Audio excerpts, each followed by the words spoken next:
you remember that one time when rocks fell and everyone died? It was rather earth-shattering. Yes, today we're talking about Earthfall on Golarion in depth.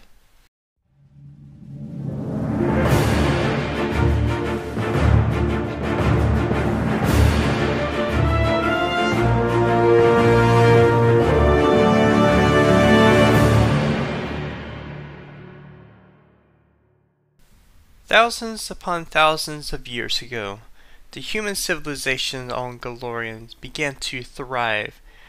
They had technology and advancements far beyond what they even have today.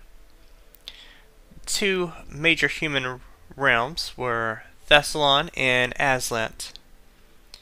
Well, the humans were granted these abilities by a much deeper, sinister source. The Veiled Master, members of the Ogolthu race. They granted the humans with technology and information, wisdom, so that they could rise above the serpent folk that once inhabited the planet on the surface. In their pride and arrogance, the human race began to forget the source of their power.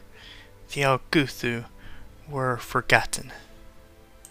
The Ogolthu became angered in their pride and sought to destroy all life on the surface of the planet. With their magic, they reached out beyond the stars to the remnant of an unborn planet. They set it on a crash course with Golarion.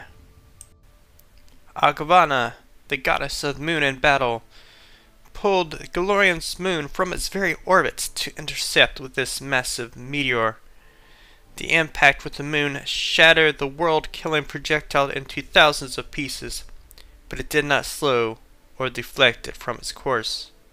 The shards inflicted lethal wounds on the goddess's physical manifestation. Distraught by her death, the Aslanti god of magic, Abzendon, sacrificed himself to render the deadly magic of the Ogolthu inert. These fragments would not kill the world entirely, but would be incredibly destructive.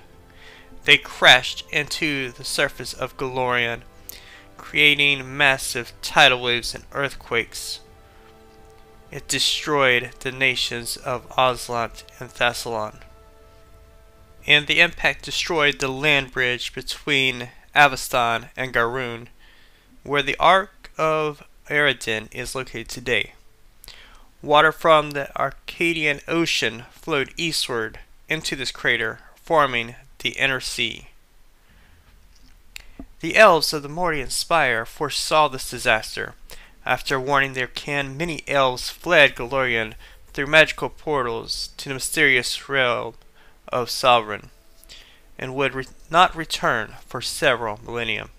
Others took shelter beneath the surface of Golarion and into the Darklands. The Darklands were not untouched, however. The dwarves felt earthquakes and saw this as a prophecy fulfilled. They began their quest for Sky, in which this subterranean race traveled towards the surface of Golarion for the first time, unwittingly driving orcs before them to the surface as well. It wasn't until 5,000 years later that this ancient Ogolthu weapon saw another purpose. This gem, made of celestial materials, Ogolthu magic, the blood of the gods, and the scar tissue from Golarion itself, would become known as the Starstone. But for now, it would remain embedded in the depths of the Inner Sea.